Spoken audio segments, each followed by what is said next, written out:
All Cool. right. All Well, right. welcome to another episode of Why This Beer. Yeah. Join us as we discuss all the things that make our craft beer scene unique and the people that help sculpt these great brews. I'm Aslan Graves of Main Street Brewing, and as always, joined by Darren Banema, Neighborhood Brewing, and Yellow Dog Penticton. Hello, hello. Yeah, and today on Why This Beer, we're joined by Brent Mills, co-founder of Four Winds Brewing, a family-founded brewery based in Delta, BC. Since opening in 2013, Four Winds has become a staple of the BC beer scene, distributing across the province, into Alberta and beyond. Known for their well-crafted European-inspired lagers and unique yeast-driven ales like the beloved Nectarus Dry Hop Sour and La Maison Tropical Ale, Four Winds continues to innovate.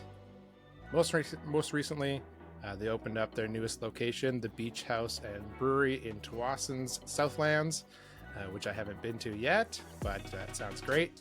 And they're bringing a West Coast take on the classic beer hall. We'll chat with Brent about his journey in the industry, the evolution of Four Winds, and what's next for the brewery.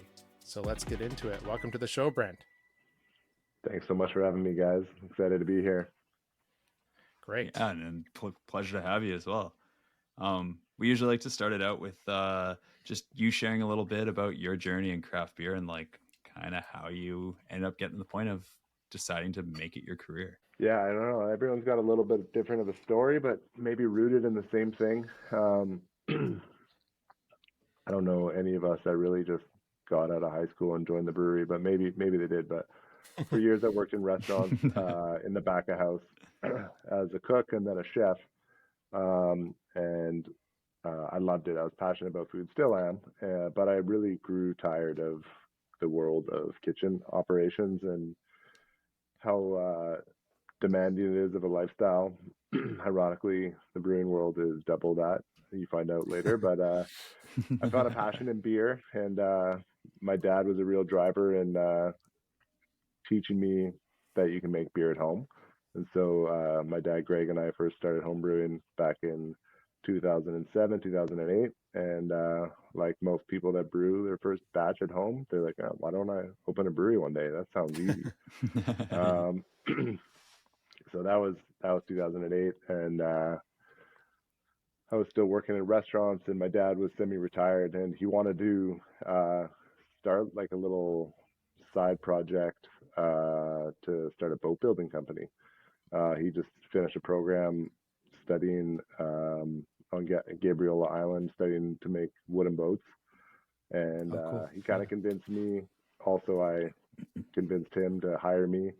So I left my job at Aphrodite's in Vancouver, where I was working as the kitchen lead, to join him to build boats, which was a lot of fun. But part of that kind of agreement was that I was going to try to get a job at a brewery to get experience at that point, like anything, foot in the door sort of thing.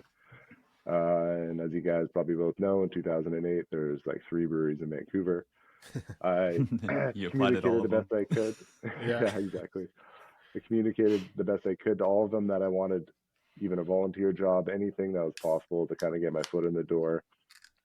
And there wasn't much options. So I continued to work with my dad and do some homebrew with him. And then late 2009, the Vancouver Winter Olympics were coming, and R&B Brewing in Vancouver called me and like, hey, we could use someone to wash kegs and fill kegs during the Olympics. And I was like, yes, 100%. So joined them. I think it was just at the end of 2009, and then worked with them washing and filling kegs, pretty much doing any grunt work that was possible through to the end of February, maybe mid-March. I can't remember exactly when. And then they're like, all right, that's it. Thanks for the help. And I was like, oh, this isn't a full-time job. So I went back to help my dad building boats for a couple months. And then I got a call from R&B, and they're like, hey, we have a position, like a full-time position. Do you want to come and learn to brew? And I was like, yes, I do. So that was it. That was my ticket in. And I spent about 3 years working at R&B, from entry-level keg washer filler to learning to brew. And then when I left at the end of 2012, I was the production manager, which was an amazing experience working with Rick and Barry and all parties involved. It was awesome. Yeah. I imagine there too, like a truly hands-on, hands-on experience at R&B. You're doing a little bit of everything and no Absolutely, automation. Yeah. No automation, and like really like admired the way like I'm pretty sure Rick did the design of all of it. Like he comes from the UK, very British style brewery at the time with like primary fermenters and secondary fermenters and bright tanks. So there's a lot of movement of beer. There's a DE filter. Everything was like made to work. Like nothing was really top of the line equipment wise. Like a lot of dairy tanks, second hand like glycol system. Everything was jerry rigged and functional. Like definitely on a shoestring budget. Those guys made it work, and they were making some excellent beer. And I learned one of the most valuable things I learned, and as you guys know, as brewers, is like you got to learn how to fix things, and that was really instilled on me really early with Rick, who could fix anything. And Wow. I definitely learned a lot from Rick in that sense. And now in my position at Four Winds, I'm the maintenance guy because of that, which is a gift and a curse. Yeah. Yeah. There's always something breaking down. Learned a lot to take a lot of pictures as you're taking it apart, and Exactly. Yeah. Yeah. You learn your like best suppliers are ones that you have their phone numbers directly. Totally. Those kind of things. Yeah. When you can like get the text phone number and not the order desk or whatever, that's when you know. Yeah. you got direct regular line. Yeah. Cool. And then during that time, were you kind of laying out the plans for Four Winds and what that would become? I wasn't really. I really like had a mentality that I needed to spend at least 5 years in the industry before I would even start thinking about opening a brewery. During that time, I did a stint at Siebel. It was just a 2-week concise program in Chicago, but I went to Chicago, did the program. I think that was in 2011, which was an amazing experience. Met a lot of great people, learned a lot. Came back and tried to implement a lot of that stuff that I learned at R&B, which was cool. And yeah, but my dad was kind of the driving force. Like I said, he was semi-retired. He was trying to do this boat building business, which it never really took off. Like it's hard. You got to build a boat, and then you got to find someone to buy it. It's like you need a reputation to get anyone to even think about spending that kind of money on a boat. And in the end, that wasn't going to work. So he's always poking me, being like, "Let's do it. Let's open a brewery." He was the driving force for sure. And I was like, I don't know how to do that. Like I barely know how to make beer. And he seemed to have this conviction about it that's not a big deal. Like we'll figure that out. After a certain amount of time, I guess I was convinced that I knew enough to at least start. I gave my notice. I gave a long notice, 3-month notice. And Greg and I did a trip to San Diego to the Brewers Conference in 2012 and drove down there, stopped at like 30 breweries on the way. We spent like a week and a half doing this, and such a great experience talking about what we wanted to do, beers we wanted to make, meeting brewers, going to the conference, really like set the foundation for what we were going to do when we came back. Do you remember any like aha beers on that trip that you like, I don't know, maybe didn't expect that you're going to fall in love with, that or have made their way into Four Winds? Yeah, I think there was one that like I think I drank a lot of. It was kind of a collaboration that was made for that event. It wasn't for the Brewers Conference, but it was like launched at that time, and it was Dogfish Head and Stone and Lost Abbey, and it was like a peppercorn saison, which is so 2012. But it was so good, and went to the Stone Worldwide Gardens or whatever they call it for the launch, and met all those guys like Greg Koch and Sam Calgione. They're all there and just like hanging out, having beers, talking to everyone. It was like, oh my god, this is amazing. Yeah. So that beer definitely sticks with me. And then another thing that's interesting though, because at this point, in my previous like culinary world, I actually did a organic farming apprenticeship. So in my like part time, and so a big part of what we wanted to do originally with Four Winds was we wanted to be an organic brewery, and I was pretty hell bent on it. Kind of drank the organic Kool-Aid, and I was like, "There's no other way. We got to go organic." And so we stopped. You guys remember brewery Eel River in Northern California? Cornet. Oh yeah. They used to sell in BC quite a bit. They were an USDA certified organic brewery, and that was our first stop. We hit Northern California the first day, which was a lot of driving. And the beer was just so bad, like nothing good there. And I was like shocked. I was like, "What? Nothing is good here." Yeah. And so we didn't put it together with organic, and not to take anything away from organic beer, but it just wasn't good. And then at the conference, talking to all the suppliers and everyone that I knew, and they're like, "You can do it, but your variety of ingredients is lower, the quality is lower," which is ironic. It's true. Maybe not so much now. And they also said, "And your costs are going to be higher, but you can't charge more. So you're going to pigeonhole yourself into a world that is going to be challenging from day one." So not a single person recommended it. Everyone said avoid it if you can.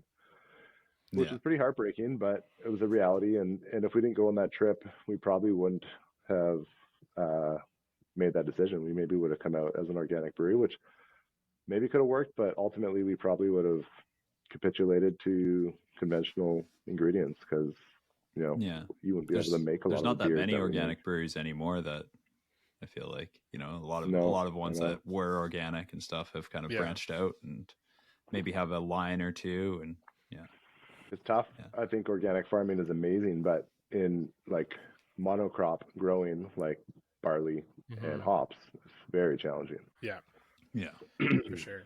And like not much pickup really from consumers that I've seen, right? Like I'm not often getting asked like, "Oh, will you ever use organic ingredients?" or like, "Is your beer organic?" Not questions I'm usually asked. So it doesn't make. I get asked probably like at least once a month if we are going to do non-alcoholic beer. That seems to be something that people ask, but not usually organic. No, I know. It's and I don't know, but you guys, like, you can't tell. Like, someone pours you a beer, if it's good, it's good. If it's organic, you're like, can't tell. No, you can make a great one, or you can make a conventional great. Like, there's not much difference in the ingredients, like you said. Yeah. It's different for like chefs and restaurants. I think you can get really beautiful organic, locally grown produce, which is different. But it's a different world in the brewing world. That farmer's market garlic or carrots, it's hard to beat that. Yeah, big difference. Yeah. So that was it. So we came back and we just started getting to work. So I left R&B in September of 2012, and we opened in June of 2013. So it was a pretty quick changeover.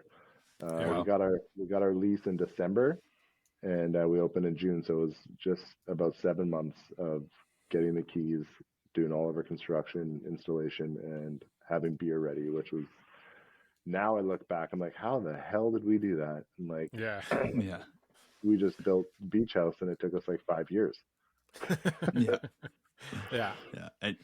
And you started originally with a 10-hec brew house in that space, right? No, it was the original brew house we have, and it's 25 hec. Oh, wow. Yeah. For some reason I pictured it smaller. High ceilings, I think that's what it there you go. makes it look smaller, right? Yeah. No, we also were thinking that scale, and like coming from R&B, which was a 20 hec brew house, most of their batches, like bright tank finish, was like 17. To me, I was like terrified of that scale, being like a unknown brewery. It's like, how are we going to sell all this beer? And we worked with specific mechanical on the brew house layout and stuff, and they're like, well, listen, you can do a 15 hectoliter brew house, or you can go like 25 hectoliter, and the difference is like 10% price wise, and it's like, it just makes more sense. And we're like, okay, fine, makes sense. And I'm glad. You didn't have to go through the issue of having to buy a new brew house three years later. Yeah, exactly. But speaking of new brew houses, you got the Southlands location. That kind of ties in well with the food as well. I've seen nothing but amazing menu shots, and it seems like you're doing some incredible stuff out there. What was it like? Did you take some of your kitchen experience and setting up the kitchen there? Yeah, what's kind of the ethos around Southlands? Yeah, no, it's actually kind of ironic that the farmland that I did my organic apprenticeship is the same land that that building is on. That farm is still there. It's called Earthwise, and it's like an educational farm, and it's still there. Um, but it's really small scale now. When I was there, they were actually growing vegetables for restaurants, and now they're just like they do little farmers markets and stuff like that, and they do young agrarian stuff type stuff, and kids workshops and stuff. It's really great. It's beautiful. But yeah, as far as the kitchen goes, like I did my best. We hired a consultant to do the kitchen layout. I wasn't gonna get involved with the menu development because I don't think I have the ability or the attention with that. But we did, like as you guys know, before we opened this rendition of this brewery, we had grand plans to move our whole production facility to the same plot of land, which was going to be a 35,000 square foot facility. And in 2019, that project was denied by council, which was very heartbreaking for us. A lot of time and effort and money went into planning what we thought was like a shoe-in for the community. In the end, the rejection was a surprise. But we did hire, before we got that denied, we hired a chef who's Canadian, but he's had a restaurant in New York who we met years ago, the only Michelin-starred beer restaurant in the world. So we hired him as like a menu development. So Daniel Burns is his name. So the restaurant was Luxus. Yeah. It was, you remember the beer bar, or it's still there, Torst? You guys know that place? Yeah. In New York? Okay, I've heard of it. I've never been, but yeah. So like at the back of Torst, it's like a sliding door, and there's like a 16-seat like restaurant, and that was Luxus, and it was Daniel Burns' restaurant. And so he came and joined us for like a couple days every other month, and we did menu development. And so when that project got denied, we were pretty heartbroken, but we pulled in some of the inspiration from what we were planning with him, and we made the restaurant a lot more casual that we have now. Initially, we were going to be like more in the lines of what Publish is doing, I think. But now we switched gears, and it's definitely like we described, like a West Coast beer hall. And it's a lot of fun. So we hired director of restaurant operations and executive chef Blake Burns, of the same last name but no relation, who is a longtime friend. He's a Ladner boy. We kind of grew up together. I didn't know him that well, but a lot of his friends were my friends. And I worked with him actually years ago when I was in the restaurant industry at the Village Tap House in North Van. He was the sous chef there, and I just joined there for a few months as a cook before I went and worked at Aphrodite's. But yeah, great guy, lots of experience, 20 plus years at Cactus Club. So he runs a tight ship, and it's pretty great. Wow. Yeah. Yeah. Sweet. What can people like expect if they want to go check it out? Like, what's your elevator pitch for going there? Besides like a 2-hour wait for the ferry or something like that. Yeah. If you're going to the ferry, you got to stop by. Like, that's something that we try to like get into people's heads. Like, oh, you're going to the island? Why don't you like leave your house like 2 hours early and come by beach house and try some beers, have some food. One thing, like being the beach house, like we're just a couple minute walk from Centennial Beach, which in my opinion is the most swimmable beach in BC and like one of the most beautiful beaches around. We got a lot of seafood on the menu, and we do fresh shuck oysters. We got lots of clams and mussels, like something I love. But there's lots of non-seafood items. We do like a really nice like deep fried mushroom dish, which is like, we call them hot oyster mushrooms, really good. A lot of good like snacky things, some pull apart bread, really nice things. But then we also can go to an elegant full meal with like a ribeye, and we have what else is on there? Like this chicken piccata dish, a couple like full on menu. Like Yeah. I don't know, there's everything in between. We do 3 different burgers, lots of good things. Brewmaster burger is really good with some brie and arugula, caramelized onions. All the all the Decadent. potato, all the fries, like we make the fries, cut the fries and make them in house, and they're all grown from the farmland there, which is really cool. That's sweet. Oh, sweet. It's good to see that the harvest happened like a couple of weeks after we opened, and we got like really like green potatoes, and we're cutting them. We're like, wow, these are like the palest potatoes I've ever seen, and the fries were like pretty good. We're like, yeah, these are good. And then Yeah. as they've like aged a bit, they've gotten so much better. So now the fries are just getting better and better. We're like, oh, it's so interesting. Like potatoes need like a bit of time to age to really Yeah. be like good French fry potatoes. But yeah, the fries are amazing. Nice. But yeah, it's really interesting. Like what in my mind when we were designing this place, I'm like, yeah, we're building a brewery with a restaurant attached. And I don't know if I was the only one with that mindset. My brother Adam, who's our general manager of the business and director of marketing, maybe was like, no, we're opening a restaurant and there's a brewery attached to it. And that's the reality. Like, Yeah. we are in a small town, and if we were just a beer hall, we'd probably get half the people coming through our doors. The fact that we have like Yeah. a full bar menu, we have cocktails, we have wine, we have cider, we have all sorts of things. We wanted to appeal to anyone that was interested in having a drink or a meal and not just be beer. Yeah. So it's cool. It's really cool. Yeah. You guys have always had like a great food menu, like at the Delta location as well. Yeah. I think people can associate your original tasting room with like, oh yeah, I love to go there and get tacos and a beer.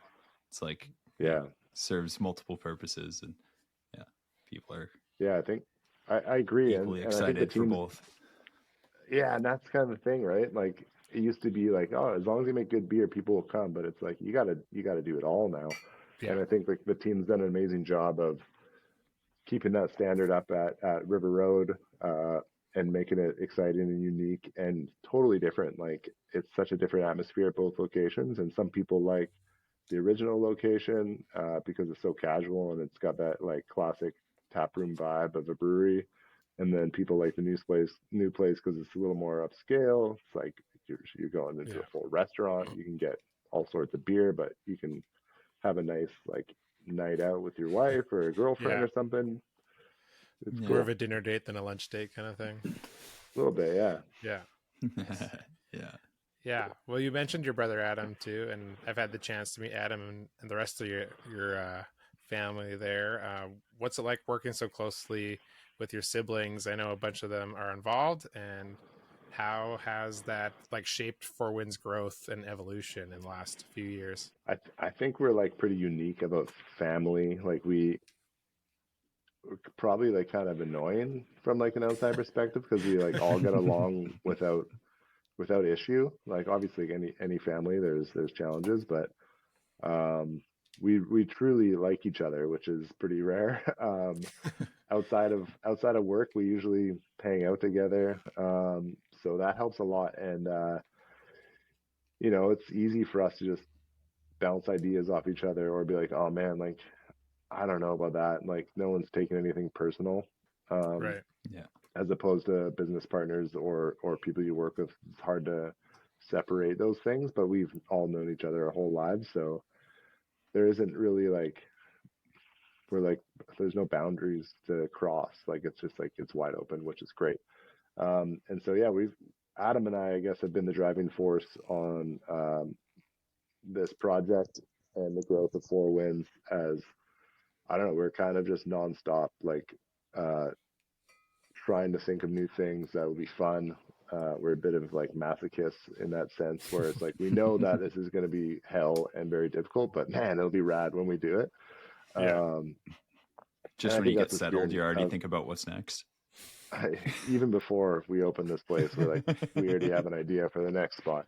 Yeah. But I don't know, maybe we'll hit pause. The last 6 months have been very hard, but it's feeling normal now. But yeah, it's funny how that's the reality sometimes. And I think that's the craft beer spirit, right? Like we're all just a little crazy. There's Yes. so much hard work I that mean, goes into this, and Yeah. so much hard work that goes yeah. into this, and not a huge amount of reward. So, No. Yeah. but we all get to really do what we love for a living, which not even 2% of the people can say they do, I bet. Yeah.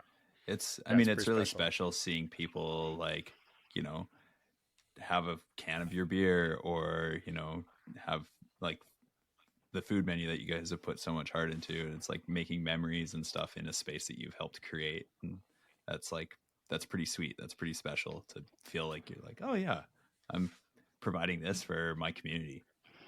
Yeah. It really is like a fulfilling feeling, and makes it all worthwhile.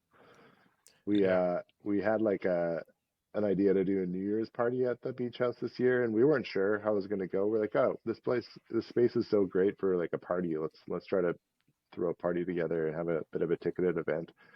And our GM Eddie, who's amazing, he's like, are you sure? Like, don't you want to do like a 5 o'clock seating, a 7 o'clock seating, and a 9 o'clock seating, like 3 seatings of dinner? And we're like, Right. I wasn't really like in favor of either. I was like, I don't know, whatever. And Yeah. Adam's like, no, we're doing a party, and we're gonna close at 9, and we're gonna have food sale, or like restaurant will be open until 8. Pardon me, and then the party's gonna start at 9, and we're gonna sell 200 tickets, and we're gonna get a band, and we're gonna party hard. We're gonna have people walking around with canapes. We're gonna do champagne at midnight. Yeah. And I was like, yeah, that sounds pretty cool. And we had no idea if people would buy tickets. It's $50. You get a beer when you walk in, you get music, you get some canapes, you get champagne at midnight, and then the whole bar menu is open for whatever you wanted. And we ended up selling out, not right away. Big sales right off the beginning, and then the day before we sold out. We're like, wow, we sold out. So Yeah. I got down there at 8 o'clock, right when we closed, spent an hour like frantically getting the place set up. Yeah. And then everyone started showing up, and you wouldn't imagine the age range of people that came, like 19-year-olds, every age range up until like 85, and Wow. everyone was rocking it, man. Like dance floor, like That's the incredible. whole time, and we couldn't believe it. It was like one of the best parties I've been to ever, and like everyone's like, next year we'll be back. This is the best New Year's party. And the big thing, like living in the suburbs, is like everyone wants to go have a party on New Year's, but the nightmares of going downtown and getting home are such a challenge. Oh, totally. So half these people were walking home. It was amazing. Yeah, that's so awesome. much fun. So yeah, it's a cool space for that. It was a lot of fun. That's exciting. Sweet. Well, shifting gears here a bit, let's talk a bit more about beer. Four Winds started with a pretty strong Belgian-inspired beer lineup, like many of us in the 2010s. How has your approach shifted over time, and do you still rely on yeast to drive a lot of the flavor in your beers? I don't think yeast is playing as big of a role as it used to as far as flavor profiles. Definitely was a huge part of what we're doing for a long time, even as still. But as we move forward, we're exploring more hop profile beers and a lot more lagers, which obviously is a major contributor to the flavor. But essentially, the lager, you're trying to accentuate more of that maltiness and the crispness, which the yeast does participate in. But yeah. The Belgian inspiration was a huge thing, and it makes me sad. Like, we still try to sneak in farmhouse beers and saisons every now and then, but they just don't move. Like our first beer that we brewed at Beach House, which was one of my favorite beers we made last year, which is 3.5% farm table beer, Belgian table small saison and Brett C. Dry hopped with a little bit of Nelson Sauvignon, and it was just such a lovely beer. You're talking Aslan's language there. Yeah, we still have some. Like, we did 15 hectoliters, and we still have some.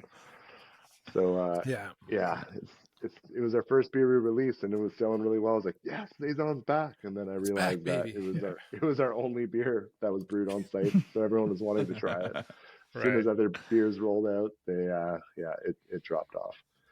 But it's okay. Like, my palate has evolved as well. Like, I didn't like hazy beers for the longest time, and now I come around to it, and I actually quite enjoy them. And we're doing quite a bit more of hazy IPAs and hazy pales, and finding the deliciousness in there. But a big part of what we're doing now is, like, especially at the beach house, is rooted in European lager production, and specifically Czech style. The brew house there was designed to have decoction capabilities. So when we do Czech beers, not only Czech beers, but some German and Belgian beers, we'll do decoctions. We do one triple decocted Czech pale lager there.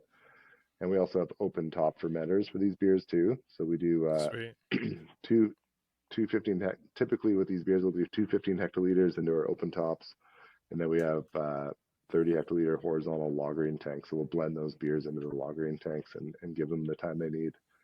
Those lagering tanks also double as service tanks. So we've done it only once, where we connected directly to the tank and served to the bar on the Lucre side pour, which is really cool. We did it for about a week, and we needed that tank, so we kegged it out and filled it back up. So in concept, it was a good idea. I mean, that's a lot of beer. Yeah, it'll take a while. Yeah. So we'll do it occasionally, but yeah, it's not like the best scale for service tanks, but it was pretty rad. Yeah, that's like your go-to for the weeks that it's on. All right, I guess I'll have that one again today. Yeah, for sure. There was a time in the industry where it was, and I don't know if you guys felt the same way, but we're making beer that we want to drink as brewers, and that was a lot of fun. And now, as the industry has matured, we have to listen a lot more to the consumer, and it can be frustrating sometimes when you don't get to brew the beer exactly the way you want it. But it also gives you an opportunity to, like, expand the palate. And, like, I rejected it for a long time, and just kind of allowed it to be like, okay, well, these people really want to drink our beer. They just want it to be this type of beer. And it's like, what an honor for them to, like, want us to make a different beer for them because they want to support us. So that's like another perspective I've learned to look at this industry, and it's really cool. And I can't imagine any other, like, industry where people, like, care enough about a brewery that they want you to make something a little different so they don't buy it from someone else. And totally, we still keep our spirit in those products, and we still get passionate and are proud of them, but it's not something that we wake up in the middle of the night and be like, I need to do this. I need to brew this beer. But we still find a way to find the passion and love it and become proud of it. So it's cool. It's an evolution for sure. I mean, we're still making beer. It's not like we're all of a sudden just doing something. It's like, okay, we're completely different. Like, it's not the hugest pivot, but it is hard sometimes when you spend so much time thinking about making certain styles of beer, how you can make those better, and then just having that kind of just the appetite go away, right? And like, that kind of avoid there. That helps us all avoid being a one-trick pony, though.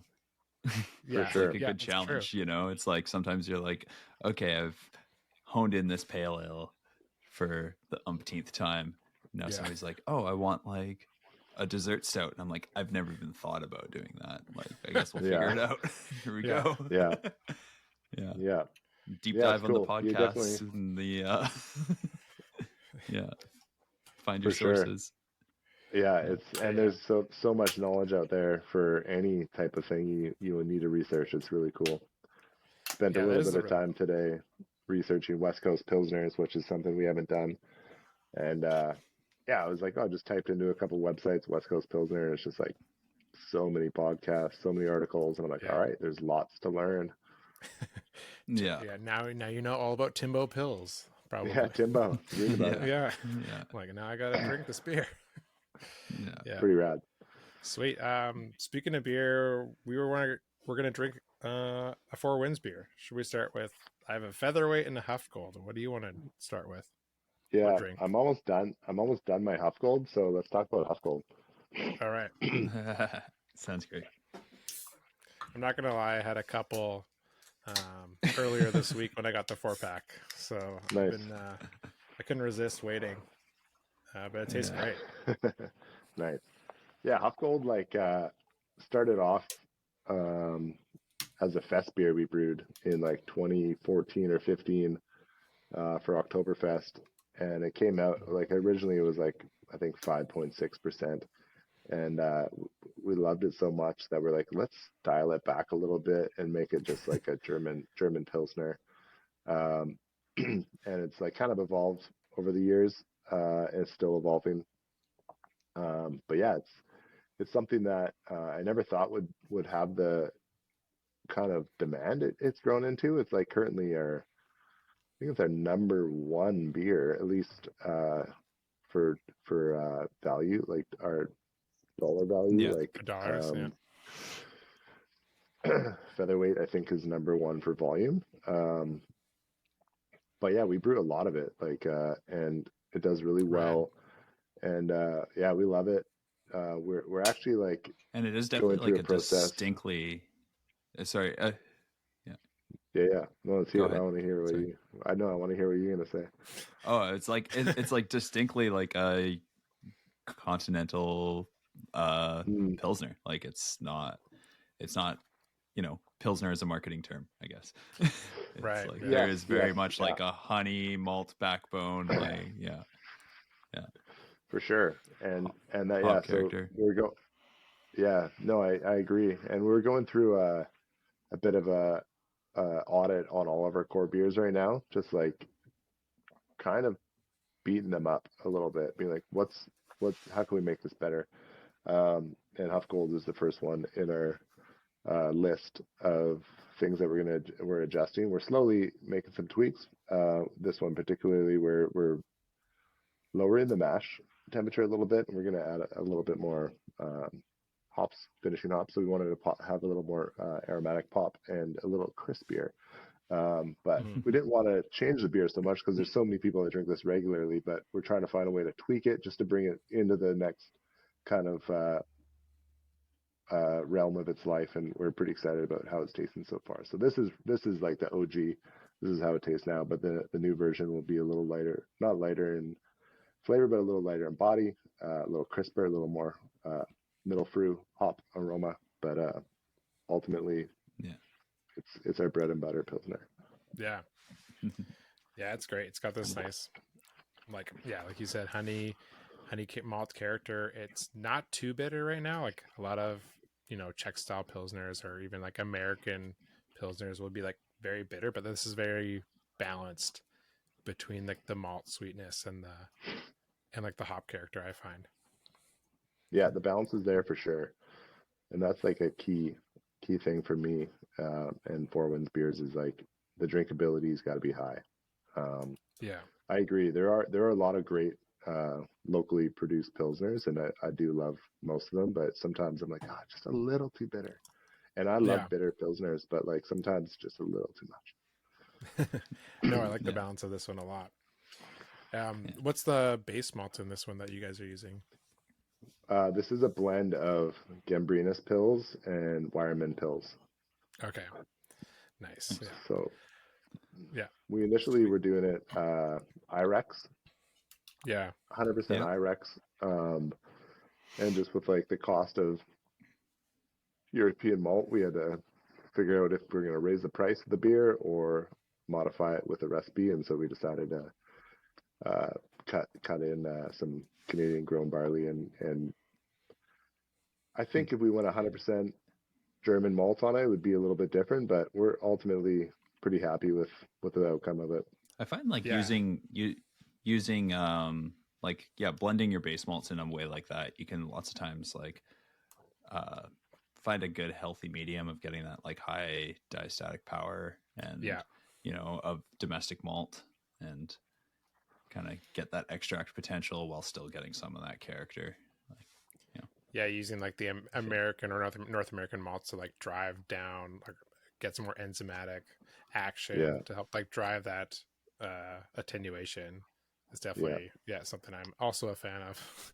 Love the blend of like the German and the, like in most cases, Canadian malts, just because of that, and also does like lighten the character. Like sometimes these German malts can be like the perception of sweetness is high, even though the beer might be dry. It can come across as like very intense. Yeah, exactly. And I think Hüftgold falls into that category a little bit sometimes. And this batch is okay, but like sometimes it's like, whoa, this is so sweet. And I'm like, Yeah. it's 2.3 finishing gravity. Like it shouldn't be that sweet. Yeah. Have you had a Well, chance to compare brewing, say like this beer at Beach House with the open top that would be a fermentation, good seeing how that experiment. changes? Yeah. No, we haven't done that yet. And we're still trying to figure out like the whole concept with Beach House was that I was going to be like an incubator really to create new styles or new beers and see how they do and then grow them up to full scale. We haven't really figured out how to do that properly yet, but yeah, that's a good call. So we just brewed a Helles, which isn't far off from this, but it's a lot lighter. That was open top fermented and then transferred with a couple Plato left into a fermenter. It's just tasting so nice, and yeah, it's cool. It'd be cool to do Hüftgold in that realm for sure. That's a good call. Special Hüftgold, Beach House Hüftgold. I like it. Yeah. Double gold. Yeah. Nice. And then you mentioned like middle fruit for this one. Do you guys have like a house lager strain, or do you guys use different lager strains for different beers? We started with White Labs German lager, which is their version of 3470, and so we kind of just we've been using that forever. And the challenges with White Labs in Canada now is a little tricky, so we've been substituting the same version of yeast from other labs locally and dry yeast and stuff like that. Just trying different things. But that's kind of the yeast strain we use here. Classic lager strain. Just classic. Yeah. Nice. Yeah, it works well. It's pretty predictable. I feel like 3470 and all of the market equivalents. I mean, that's like probably the widest used lager strain in the world. For sure. Must be, and for good reason. Yeah. Right? Yeah. Why Heinz-Stefan lager yeast, right? Yeah. I think so, yeah. Yeah, I think that number comes from them, actually. But I don't know enough about it. No, someone can look it up. Yeah. Cool. But yeah, and then we bitter with we do like a first wort bittering with Magnum, and then 10-minute middle fruit, and then a big middle fruit Whirlpool edition. Yeah. And we ferment our lagers pretty cold. We knock out at 8 and we set the tank to 9, and we spun with about 5 Plato left. And once fermentation finishes and diacetyl passes, we cool it slowly, and then we give it up to 4 weeks from there. Sweet. We're not dedicated to the 4-week calendar. We base it off of flavor. So we're tasting the beers all the time. Once we hit that profile that we like, we're like, okay, passed. Sometimes it takes longer than 4 weeks. Sometimes it takes 3 weeks, but it's interesting, and like the variables are so hard to nail down why. Sometimes it's faster and sometimes it's longer, but usually has to do with generation of yeasts. Yeah, exactly. Something to do with yeast. Often the case. It's like magic substance. Yeah, you'd think we would know it all by now, but no. Nope. Hard to tame the and beast sometimes. With middle fruit, was that kind of just like what you started with as the hop, or how did you settle on Hallertau middle fruit? Yeah, I personally don't have a lot of experience with the Hallertau hops, and I'm just like always like, oh man, I would love to know exactly what they do. Well, I don't have a ton of experience with most of them either, but I don't know, maybe I had a beer or read about middle fruit and German Pilsners and had a little bit of experience like home brewing with it. I was like, it's just such like a quintessential continental Pilsner malt. Like the aroma is, it's like you're in a German hop field, and it's just lovely. Yeah. Floral, little woody, little herbal. But I've noticed over the last few years, and I just like realized this week how low the alpha acids have become. Like I used to remember them at like 5. Yeah. And our current lot is 2.1. 2.1? Oh, it's lower than mine. Mine was 2.5, and I was giving Stefan grief. Yeah. What is this? This is Saz territory now, man. Yeah, So exactly. I couldn't believe it. I'm like, whoa, maybe we got to find another variety. And that's probably why, like, we usually when our Whirlpool editions, we're just going by weight, not expecting a huge amount of alpha acid uh, Yeah, or isomerized uh, bitterness coming out of there. yeah, So we need to make an adjustment with that. yeah. No, I had to do the same because I was like, oh, I'm usually like, I'm not relying on these IBUs, but they are doing Yeah, something.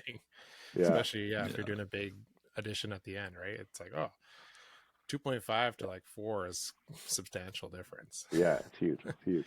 Yeah, Yeah, just kind of disappointed. yeah.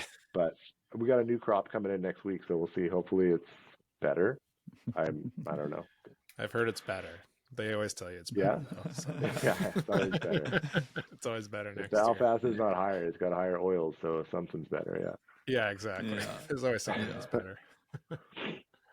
Sweet. Nice. It's, Well, that's a it's great really update. actually it's really high in 3MH, and you should probably start mash hopping with it. Yeah. I know, yeah. Nice. Yeah. Get those styles. Yeah. Yeah. Those styles. Sweet. Well, Yeah. maybe we'll move on to the next beer, which is Featherweight. It's been a standout session beer for hop lovers. What do you think has been the key to its success, considering it's won a whole boatload of awards? Like bronze 2024 at the CBAs, gold 2023 Canada Beer Cup, etc., etc. There's a whole bunch of them. I could bore you, Yeah. but No, on your shelf somewhere. actually, I don't know if it's won a ton of awards. Recently, it's won some awards, which is great. And historically, I don't think it won many. But honestly, like, it's just like an easy beer, and it's just like we avoided, and this might play a role in its success. I don't know, but we avoided calling it a session IPA, just because that, like, in the era of session beers, like, I was like, what a weird way to describe a beer. It's like Yeah. you get this and you just session a bunch of beers. Like, it was just like not like I don't do that. It's a reality. That's something that I do and we all do. But like, kind of want to avoid talking about that. Yeah. So I don't know. Featherweight obviously means it's going to be a light beer. I don't know. So that kind of spoke for itself, and just calling it an IPA. And so that was kind of the concept. And it's hard to say. It does very well for a number of reasons. I think it's just like it's under 5%. It's got some nice bitterness. It's very drinkable. It has a nice hop flavor, a nice hop aroma. But it's available at the government liquor stores, which always allows products to grow in demand because it's available and it's usually at the best price in the market. And so I don't know how many stores we have it in, but it's probably in a couple hundred stores in BC. But it's just like a staple. We're packaging this beer almost every week too, so it's always fresh. That plays a role with hoppy beers. But yeah, the funny thing about Featherweight is that we didn't actually release the beer until our second or third year in production. We originally released it in bombers and then moved it into 6-packs once we got into canning. But it was the first beer we sold under license when we opened Four Winds Brewing. It was a pilot batch that I did before we even opened, and it was put into a cask for a cask fest at the Portside pub. In like, I guess we opened June 1st, so it was like May sometime in 2013 before we opened, and we called it Featherweight IPA. I remember we dry hopped it with Warrior back then, and I was like, what the hell was I thinking? It's like a 22 alpha acid hop. But anyways, that was the beginning. Awesome. So the malt base stayed somewhat the same. The hops changed. We now go Amarillo, Mosaic, and Citra, I believe. Originally Centennial, but I think is that mostly cold side, like? Yeah, we do a little bit of a Whirlpool edition, very small, or not very small, but just Whirlpool, and then pretty heavily dry hop, and just Chico yeast.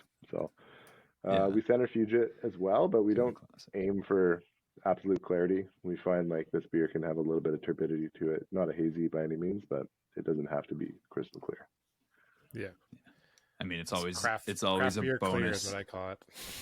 Yeah, exactly. It's always a bonus if you don't write clear or hazy on your label, you know, and you're like, sometimes it tastes better like this. Yeah. Just don't pour it into a glass. Yeah. How are you balancing like that nice hop character with like the maltiness, or are you kind of just coming like at this like a pale ale? Are you trying to like get a sweetness from like a lower attenuation, or like is there malts in here giving it some sweetness to balance the hops out? Yeah, we definitely we do mostly infusion mashing on all our beers, so we do a pretty quick low temp mashing. I think we're at like 66 or something like that, and we quickly step up to 69 until we convert. But we have the beer has a decent amount of carapils. There's a bit of flaked wheat in there, I believe. That will keep the body structure there. Drive the body. Yeah.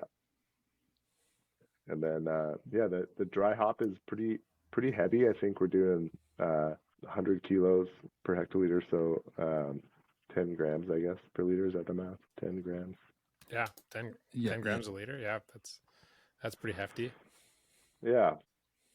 And all T90? T90, yeah. We actually would love to explore some hop product with this beer to kind of increase the yield on it, but we just haven't really got around to that yet. That's next after Hüftgold. Next audit. in the audit. Yeah, exactly. Yeah. Look out. And this is the thing I think a lot of people don't realize is like, that idea of just like, your beer is never stagnant. It's like, things change year to year, it's like you're saying with your middle fruit.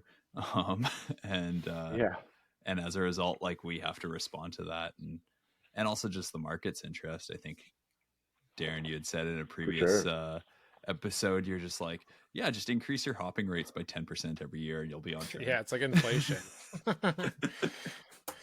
Just increase your hop load 5% every year and you can keep up with hopflation, I call it.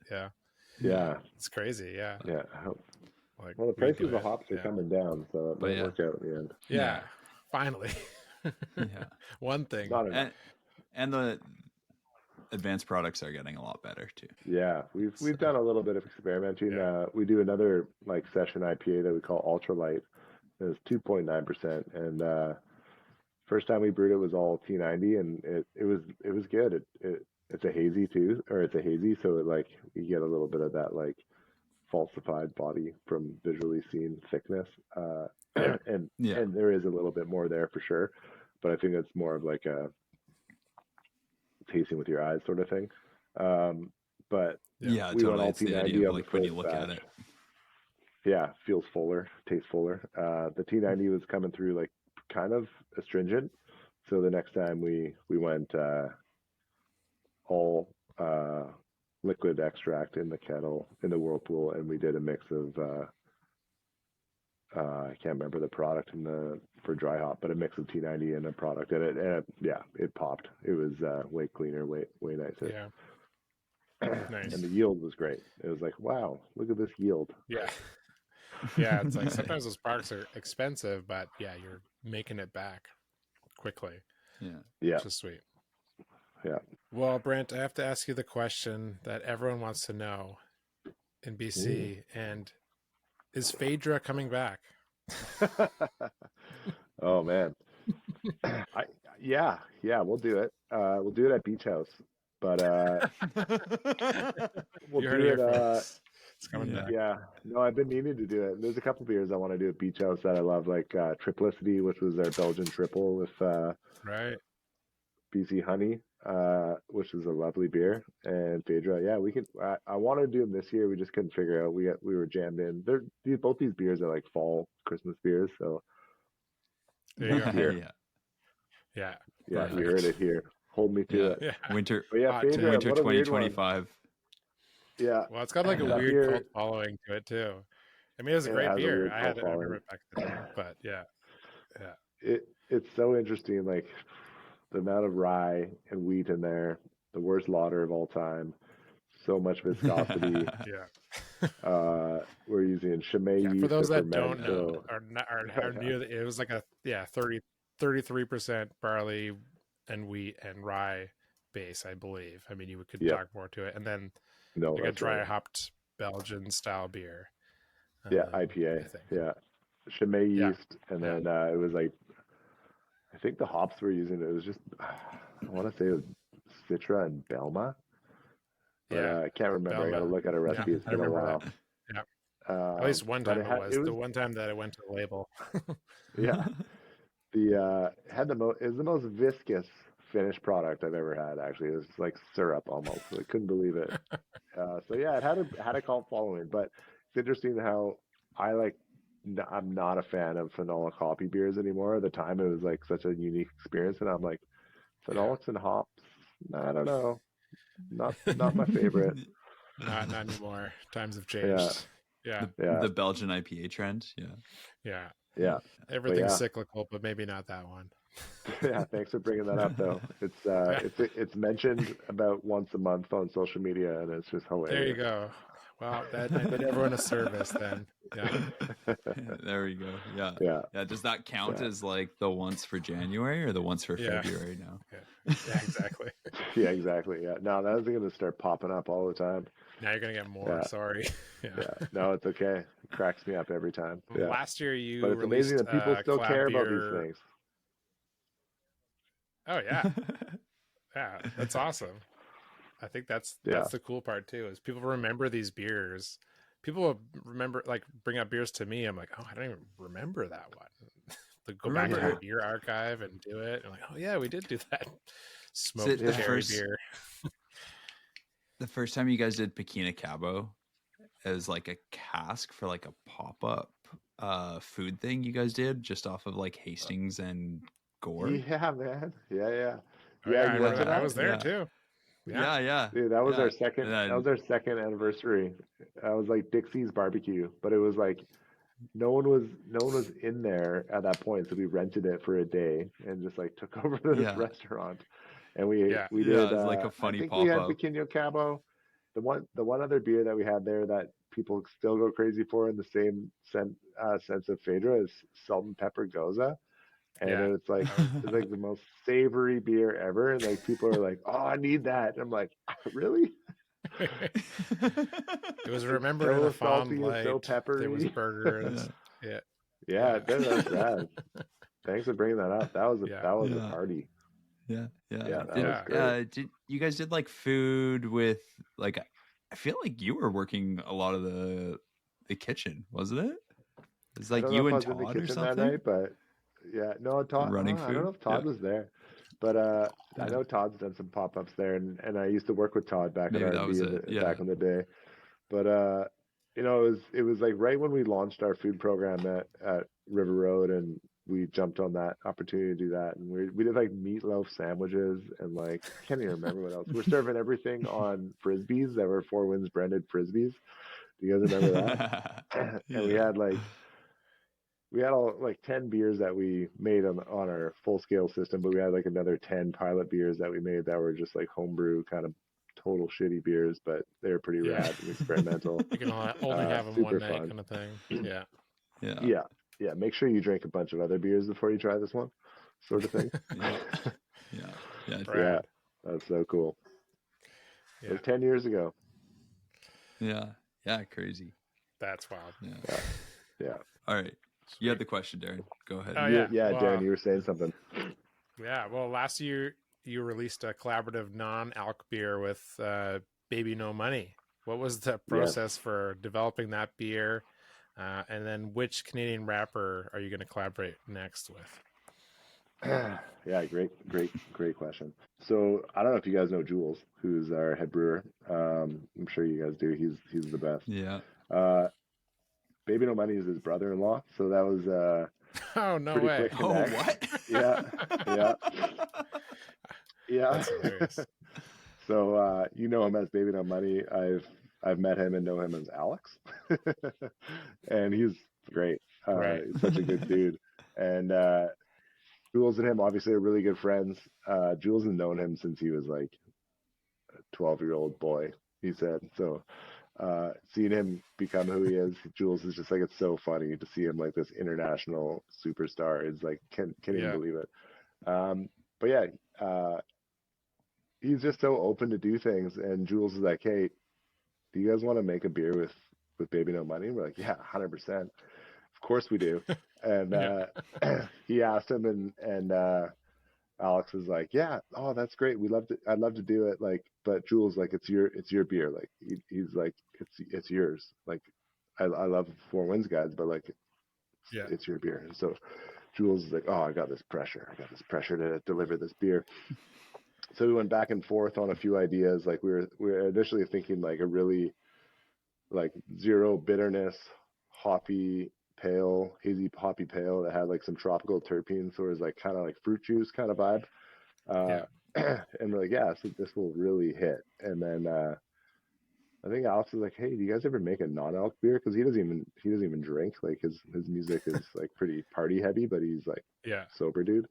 And Jules is he's like, you want to make a non-alc beer? I was like, yeah, let's do it. And like neither of us really cared, and weren't really that inspired. But like now's an opportunity to like get into it, find some passion, and like learn and do it. And we went back and forth on a bunch of ideas, and ultimately like I brought this bottle of kombucha to the brewery one day, and it's like this Ontario kombucha company called Greenhouse, I think, and they make like a pineapple butterfly pea flower kombucha, and it just tastes like pineapple soda. It's like really good. Right. And Jules is like, that's it, we're gonna do that. And so Jules did most of the design, and I just kind of like threw my 2 cents at it, but it was his baby for sure. But ultimately is non-alc beer with chamomile, butterfly pea flower, apple terpenes, and dry hop with a little bit of mosaic. And we did a couple trials, three test batches, and we're like, wow, this is like the most non-beer tasting beer I've ever had. And like this is like right up Baby No Money's alley. And we're pretty fired up about it. Like, can't believe this is like a thing. And so we went from like a 10-liter batch to a 100 hectoliter batch. And it was intense. Like Jules is stressing hard because we got a pitch of this non-alc strain. We acidified the wort. We did it like how we brew Nectarus, which is like acidify the wort in the fermenter and then pitch yeast once we hit our pH. And the strain we're using, it was struggling to ferment. Like obviously we only wanted like a 10% fermentation. Like a small fermentation. Yeah. And so it wasn't really moving at all. And then we got to the point where it was like, okay, there's a bit of movement, but like it's not going as far as we thought. And so we had to crash it, or else it was going to get too acidic. And definitely worried. And getting enough butterfly pea flower for a 100 hect batch was kind of tricky too. That's what I was wondering. Yeah. And so first turn, we did 4 turns. First turn, it was barely color. So after the 4th turn, we figured out how to extract as much as we could out of it. And then so yeah, we had the beer ready, cooled it, carbonated it, and we're like, pretty good. Doesn't taste like beer, but pretty good. So we canned it, and we actually found a company that has a tunnel pasteurizer. So we brought it to this company that tunnel pasteurized it and cooked the hell out of it. We were really concerned that the like cooked pea flower, that and the lactic acid was gonna taste like garbage. But it actually tasted better. We couldn't believe it. Came back and it just like helps it marinate. I don't know why. So yeah, it was a nice surprise. And so we thought it was just going to be like the biggest success ever because Baby No Money's reach. He's got like millions and millions of followers around the world. And then we came to the reality that the non-alc world is not the beer world, and we don't have any channels in that world. We don't have grocery channels. We don't have convenience stores. We don't have any of these. Some liquor stores take it, but they know people don't go to a liquor store to buy non-alcoholic beer. So we still have some of it. It still tastes great. Like I drink it regularly, and it's like it doesn't taste like it's aged a day, which is amazing. But that's incredible. That's one of those things like with pasteurization. Yeah. You know, I know. Frozen in I know. It's the time. first time. Yeah, I know. It was the first time we ever done anything like that. And I'm a believer now. Uh, but Well, yeah, you, ultimately, it wasn't the most successful beer we released, but I don't think we've learned more from a beer than that beer. And it's right. definitely stimulated us moving forward. Like I found use cases for non-alc beers before we brewed this. Like for me, I was like, what's the point? If you're not gonna have a real beer, just have like water. But I found myself for months working on building a beach house, going to bars, drinking beer, having meetings with people, and like just getting the juices flowing. And like, oh, I've had a couple too many beers here, like, but I don't want to stop drinking. I would have some Yeah. non-alc beers to like keep on being a part of it without taking a step back. I was like, I Yeah. get it. Yeah. This is my personal reason for non-alcoholic beers, and Yeah. it took a while for me to figure that out. And then so we brewed that beer, and we haven't done another one since, but we've been working on non-alc beers for a while, and we're excited to try to launch something this year as well in more of a traditional beer flavor. We find that beer is cool and pretty damn delicious, but it's not what people are looking for in a non-alc beer, at least like at a volume scale. It's a sour Yeah. beer. Like it's pretty unique. Yeah. It doesn't Yeah. really Yeah. taste like beer, and people that want non-alc beer want a beer that tastes like beer. So Yeah. lots of learning, lots of fun, Yeah. and excited to brew some other non-alc beers. Sweet. That's a cool challenge. Let's we should move on to the Yeah. one big question. Yeah. You know, especially with your time in the scene and ultimately being one of the like early, craft beer people, and I guess that'd be like, what is that, third wave of craft beers, craft brewers in Vancouver?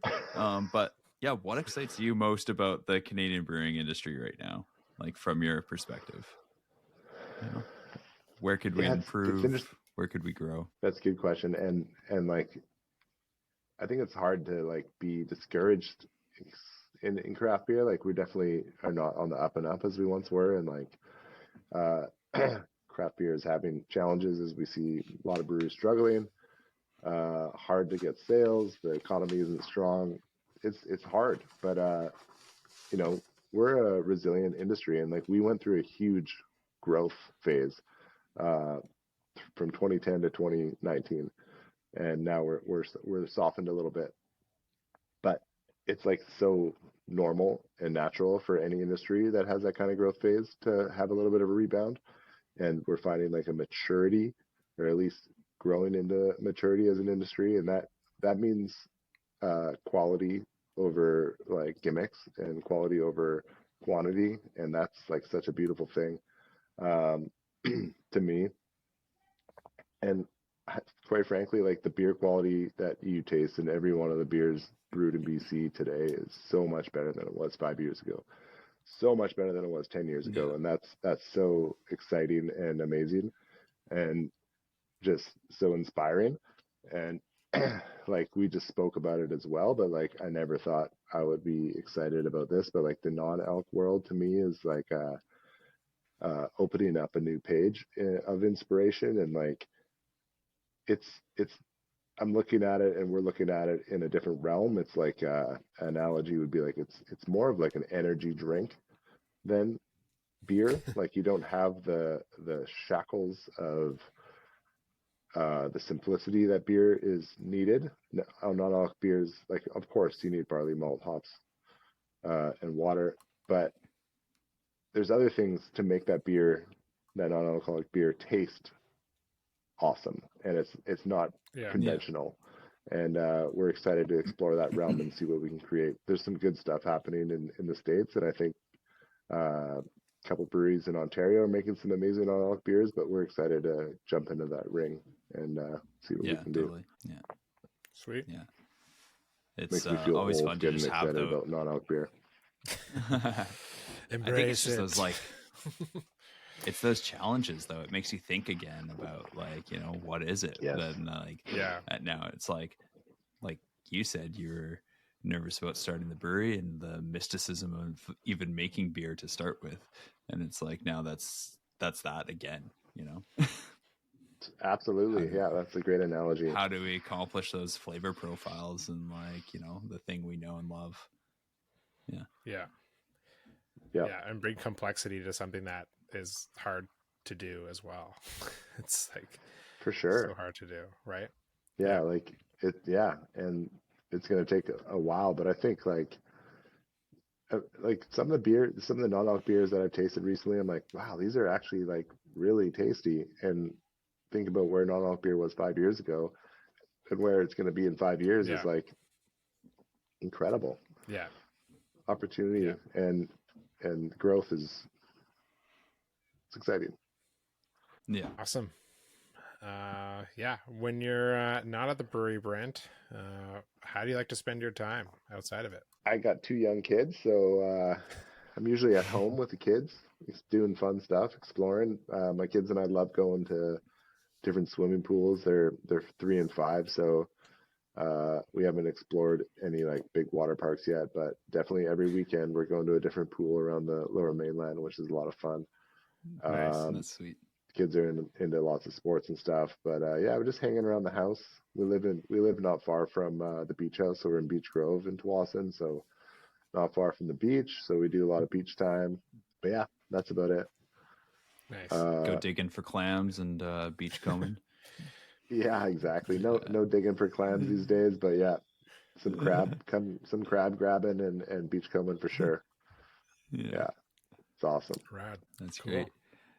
And Brent, you talked about it a bit with Featherweight, having your own listing product, but where's the best place for people to come and grab your product?